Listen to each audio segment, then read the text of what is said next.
Hello viewers, इस video lecture में हम लोग इलेक्ट्रिकल सर्किट के दो इम्पॉर्टेंट कंपोनेंट के बारे में डिस्कस करेंगे, इंडक्टर एंड कैपेसिटर।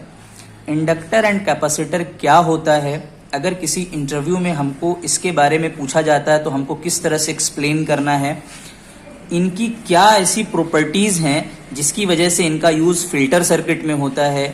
सर्किट में इंडक्टर और कैपेसिटर आ जाने के बाद फेज डिफरेंस का कॉन्सेप्ट आ जाता है, कोई क्वांटिटी लीड कर जाती है, कोई क्वांटिटी लैग कर जाता है। सर्किट में अगर इंडक्टर कैपेसिटर लगा हुआ है तो ट्रांजिएंट का कॉन्सेप्ट आ जाता है। तो ऐसी क्या प्रॉपर्टीज हैं इसके बारे में हम लोग डिस्कस करेंगे। उसके बाद हम लोग जानते हैं कि इंडक्टर का जो एनर्जी स्टोर्ड का फॉर्मूला होता है वो हाफ LI स्क्वायर होता है, और कैपेसिटर के केस में जो फॉर्मूला होता है वो हाफ CV स्क्वायर होता है। तो इन दोनों फॉर्मूलाज को हम लोग डिराइव भी करेंगे। बहुत ही इंपॉर्टेंट वीडियो है, वीडियो को एंड तक देखिएगा। वीडियो शुरू करते हैं। तो सबसे पहले हम लोग बात करेंगे इंडक्टर की। इंडक्टर को हम लोग कॉइल भी कह सकते हैं, चोक भी कह सकते हैं, रिएक्टर भी कह सकते हैं। अलग अलग नाम से टेक्स्ट बुक में इसको लिखा जाता है। इंडक्टर को हम लोग L से डिनोट करते हैं, उसका सिंबल ये है। इंडक्टर की बेसिक प्रॉपर्टी ये होती है कि ये चेंज इन करंट को अपोज करता है। इस चीज को हम लोग कैसे वेरीफाई करेंगे कि ये चेंज इन करंट को अपोज करेगा? तो देखिए, इंडक्टर में जो वोल्टेज इंड्यूस होता है वो चेंज इन करंट के डायरेक्टली प्रोपोर्शनल होता है। VL is directly proportional to change in current, यानी जितनी भी करंट इसमें फ्लो कर रही होगी, जितना उसमें चेंज आ रहा होगा उतना ज्यादा वोल्टेज इंड्यूस हो। तो जब इस प्रोपोर्शनलिटी कांस्टेंट को हटाया जाएगा तो ये फॉर्मूला बन जाएगा VL is equal to L into DI/dt। तो ये बहुत ही इंपॉर्टेंट फॉर्मूला है, ये आपको याद रखना है कि इंडक्टर के केस में जो वोल्टेज होता है वो L इंटू DI/dt के इक्वल होता है। तो अगर इस फॉर्मूले को हम लोग थोड़ा सा कीनली ऑब्जर्व करें और हम ये चाहें कि ये तो चेंज इन करंट है ना, DI/dt का मतलब होता है चेंज इन करंट। हम जीरो टाइम में करंट को चेंज करना चाहते हैं, मतलब इफ dt यानी चेंज इन टाइम जो है वो जीरो हो जाए तो ये डिनोमिनेटर में जीरो होने की वजह से ये पूरा टर्म इन्फिनिटी हो जाएगा, यानी VL टेंड्स टू इन्फिनिटी हो जाएगा, जो कि पॉसिबल नहीं होगा। किसी फाइनाइट चेंज के लिए आपको इनफाइनाइट वोल्टेज नहीं मिल सकता है।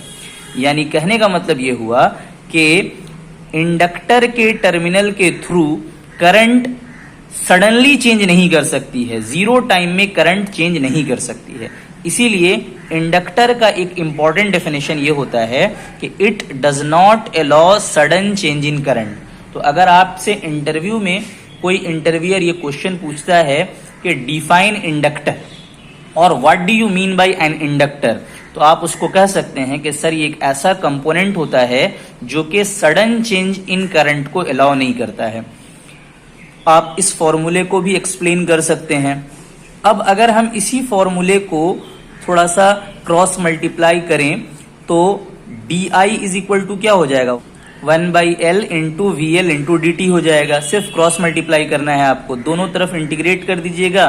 तो इंटीग्रेशन और डिफरेंशिएशन एक दूसरे का रिवर्स प्रोसेस होता है, तो I की वैल्यू हो जाएगी 1/L इंटीग्रल VL dt।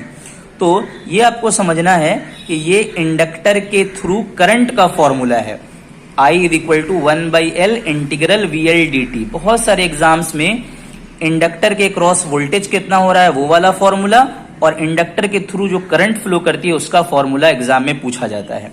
तो ये दोनों फॉर्मूलाज आपको अच्छे से समझना है, याद करना है। दूसरी डेफिनेशन जो हम लोग बहुत फैमिलियर हैं, स्कूलिंग से ही हम लोगों को पढ़ाया गया है कि इंडक्टर एनर्जी को स्टोर करता है in magnetic field when electric current flows through it, और जिसका फॉर्मूला होता है हाफ LI स्क्वायर। तो अब हम लोग बात करेंगे कि इस फॉर्मूले को वेरीफाई कैसे किया जा सकता है। तो देखिए, सबसे पहले आप वोल्टेज का फॉर्मूला जान रहे हैं। वोल्टेज का फॉर्मूला होता है dW/dQ, यानी work done divided by charge, इसको हम लोग वोल्टेज कहते हैं।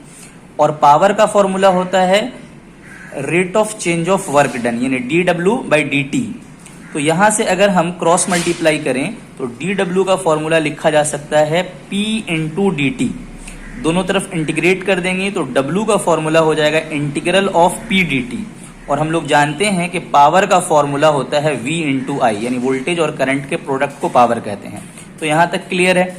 अब हम लोग क्या करेंगे कि W इज इक्वल टू में I को एज इट इज रहने देंगे, और वोल्टेज का जो फॉर्मूला हम लोग थोड़ी देर पहले लिखे थे कि L into d i by d T होता है इंडक्टर के केस में, उसको पुट कर देंगे। तो अब मेरा जो इक्वेशन हो जाएगा वो हो जाएगा W is equal to integral I, V के जगह में आ जाएगा L into d i by d t, और पहले से dt था तो वो dt एज इट इज आ जाएगा। तो इस dt को और इस dt को हम कैंसिल कर सकते हैं।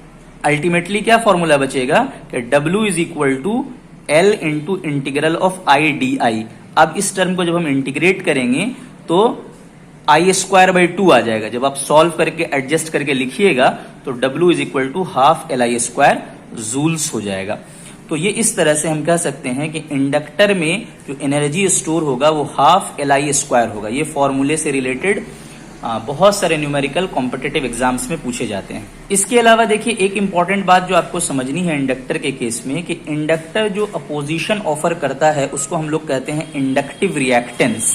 X सफिक्स L से डिनोट किया जाता है, जिसका फॉर्मूला होता है ओमेगा L या फिर 2 पाई FL। ओमेगा हम लोग एंगुलर फ्रीक्वेंसी को कहते हैं, जिसकी यूनिट होती है रेडियन पर सेकंड, और स्मॉल f जो हम लोग लिख रहे हैं वो लीनियर फ्रीक्वेंसी होती है, जिसका यूनिट होता है हर्ट्ज। तो इससे ये पता चल रहा है कि फ्रीक्वेंसी जितना ज्यादा होगी अपोजिशन उतना ज्यादा होगा। डीसी के केस में चूंकि फ्रीक्वेंसी 0 होती है, इसलिए इंडक्टर डीसी को बिल्कुल भी अपोजिशन प्रोवाइड नहीं करेगा, 0 अपोजिशन होगा, यानी कि शॉर्ट सर्किट की तरह बिहेव करेगा, आसानी से डीसी फ्लो कर सकता है। और अगर हाई फ्रीक्वेंसी एसी ले लेंगे हम लोग तो अपोजिशन काफी बढ़ जाएगी, जिसकी वजह से इंडक्टर जो है हाई फ्रीक्वेंसी एसी को ब्लॉक करेगा, ओपन सर्किट की तरह बिहेव करेगा। इसीलिए इंडक्टर का यूज हम लोग डीसी को अलाउ करने में और एसी को ब्लॉक करने में, यानी फिल्टरिंग पर्पस के लिए भी करते हैं। हम लोग जानते हैं कि इंडक्टर के केस में वोल्टेज लीड करता है, करंट लैग करता है। तो यहां से भी इस चीज का आंसर मिल रहा है, क्योंकि जब हम वोल्टेज को अप्लाई करेंगे इंडक्टर के थ्रू तो क्या होगा, वोल्टेज तो अप्लाई हो जाएगा, लेकिन इंडक्टर की प्रॉपर्टी क्या है कि वो करंट को सडनली अलाउ नहीं करेगी। तो करंट को सडनली अलाउ नहीं करने का मतलब ये हुआ कि वोल्टेज अप्लाई हो गया, वोल्टेज लीड कर रहा है, लेकिन करंट जो है सडनली इंक्रीज नहीं करने की वजह से करंट लैग करेगा। तो इंडक्टर के केस में करंट लैग करता है और वोल्टेज लीड करता है। तो ये भी एक बेसिक प्रॉपर्टी से हम लोग डिफाइन कर सकते हैं। अब हम लोग दूसरे कंपोनेंट कैपेसिटर के बारे में बात करेंगे। तो कैपेसिटर का जो सिंबल होता है वो ऐसा होता है कि 2 प्लेट्स होती हैं और बीच में डाइलेक्ट्रिक मीडियम होता है। कैपेसिटर को हम लोग कैपिटल C से इंडिकेट करते हैं, इसका यूनिट फैराड होता है। तो कैपेसिटर का जो सबसे बेसिक डिफाइनिंग इक्वेशन आता है वो ये होता है कि जो चार्ज होगा वो डायरेक्टली प्रोपोर्शनल होगा वोल्टेज अक्रॉस इट।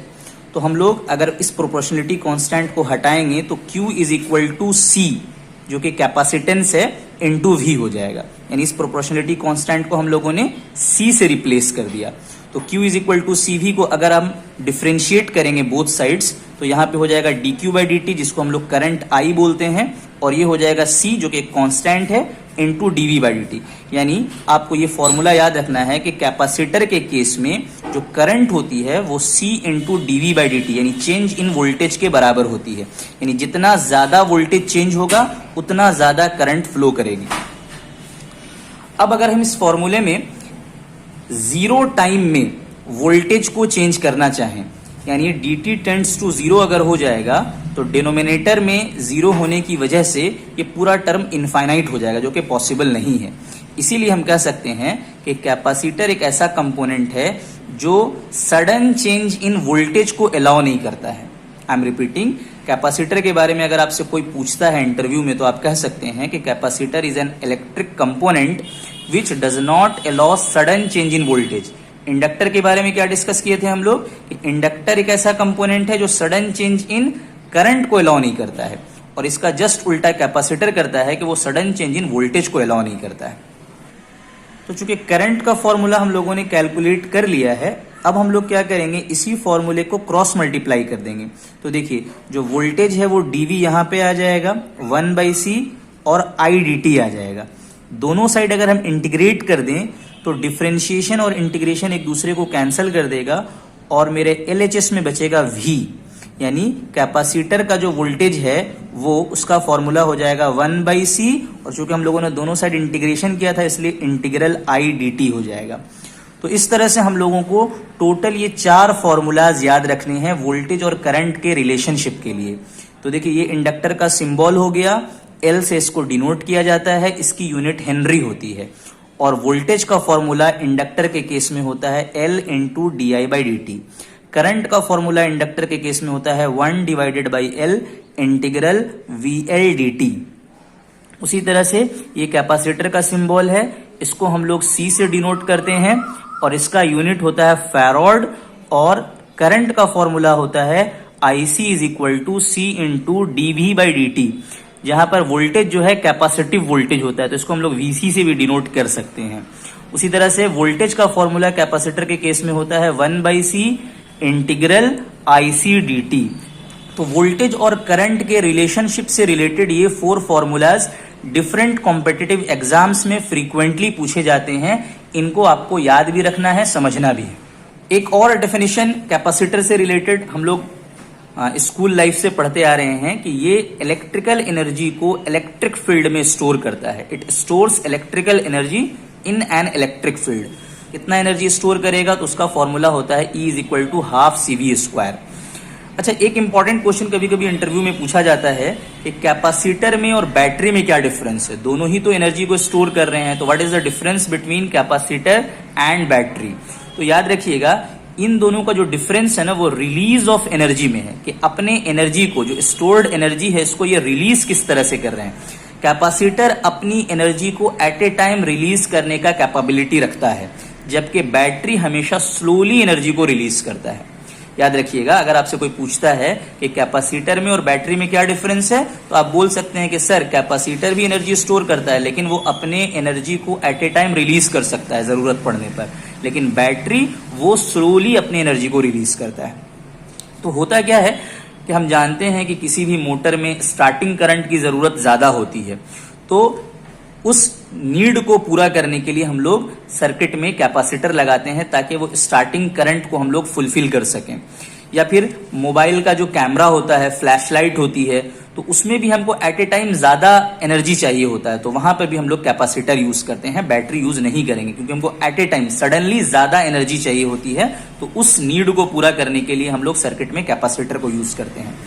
अब हम लोग डिस्कस करेंगे कि एनर्जी स्टोर्ड का फॉर्मूला ½ CV² हम लोग किस तरह से डिराइव कर सकते हैं। तो देखिए फिर से वैसे ही बात है कि पावर का फॉर्मूला होता है dW/dt। Rate of work done को हम लोग पावर कहते हैं। इस फॉर्मूले को अगर हम क्रॉस मल्टीप्लाई करें तो dW = P × dt हो जाएगा। अब अगर हम दोनों तरफ इंटीग्रेट कर दें तो डिफरेंशिएशन और इंटीग्रेशन रिवर्स प्रोसेस होने की वजह से LHS में W बचेगा और RHS में इंटीग्रल ऑफ P dt हो जाएगा। पावर का फॉर्मूला होता है वोल्टेज इनटू करंट।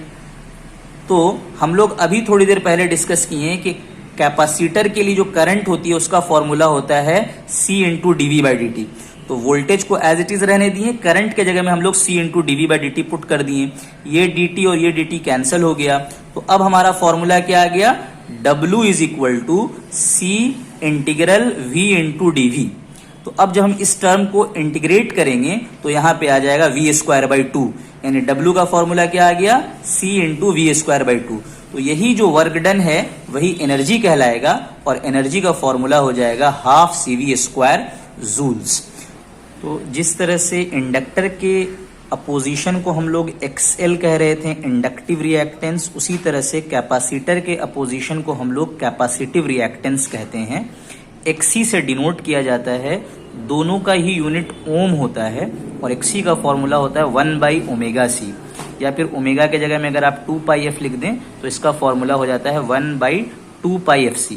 तो आप देख रहे हैं कि XC जो है वो इनवर्सली प्रोपोर्शनल है फ्रीक्वेंसी के, यानी जितनी कम फ्रीक्वेंसी होगी उतना ज्यादा अपोजिशन ऑफर करेगा कैपेसिटर।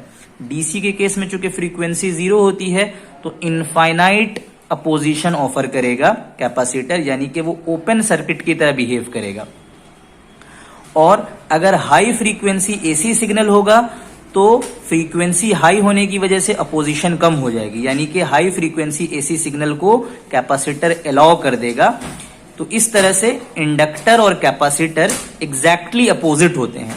इंडक्टर डीसी को अलाउ करता है और हाई फ्रीक्वेंसी एसी सिग्नल को ब्लॉक करता है, और कैपेसिटर जो है वो हाई फ्रीक्वेंसी एसी सिग्नल को अलाउ करता है और डीसी को ब्लॉक करता है।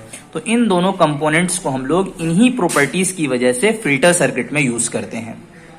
अब तक के डिस्कशन से हम लोगों को ये पूरी बात समझ में आ गई है कि अगर सर्किट में इंडक्टर या कैपेसिटर कंपोनेंट रहेगा तो इंडक्टर के केस में करंट जो है वो सडनली चेंज नहीं होगी, करंट को थोड़ा टाइम लगेगा अपना प्रीवियस वैल्यू से न्यू वैल्यू में आने में। सिमिलरली कैपेसिटर के केस में वोल्टेज को प्रीवियस वैल्यू से न्यू वैल्यू आने में कुछ टाइम लगेगा, और उसी टाइम को ही हम लोग ट्रांजिएंट पीरियड कहते हैं। तो इसका मतलब ये हुआ इंडक्टर करंट को सडनली चेंज होने नहीं दे रहा है और कैपेसिटर वोल्टेज को सडनली चेंज होने नहीं दे रहा है। इसी वजह से इनकी प्रेजेंस की वजह से सर्किट में ट्रांजिएंट आ जाता है।